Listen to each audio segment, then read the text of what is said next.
இன்னைக்கு ஐயா ஏவிஎம் சரவணனுடைய இழப்புங்கிறது ஈடு செய்ய முடியாதது.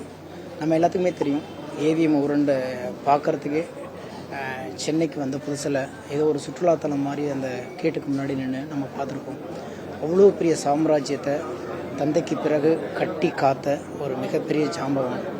இவ்வளோ உயரத்தில் இருந்தாலும் எந்தவித ஆர்ப்பரிப்பும் எந்தவித ஆர்ப்பாட்டமும் இல்லாமல் இந்த திரையுலகத்தில் இவ்வளோ அமைதியாக ஒரு மனிதர் வாழ முடியும்னா அதுக்கு இதுவரைக்கும் சொல்ல போனாலும் ஐயா சரவணன் ஐயா தான். இதுக்கப்புறமும் அந்த இடத்த யாராலையும் நிரப்ப முடியாது.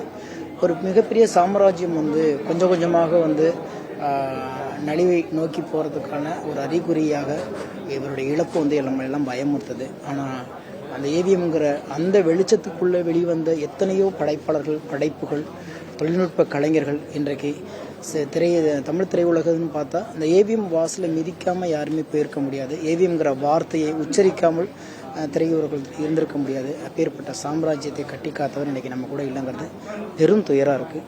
எனவே அவருடைய ஆத்மா சாந்தி அடையணும். தமிழ் திரையுலகம் உள்ள வரைக்கும், செல்லுலாய்கள் உள்ள வரைக்கும் அவருடைய புகழும் அவருடைய பாரம்பரியமான குடும்பத்துடைய புகழும் நீண்டு ஒழிக்கும் என்ற நம்பிக்கை எனக்கு இருக்கிறது. நன்றி.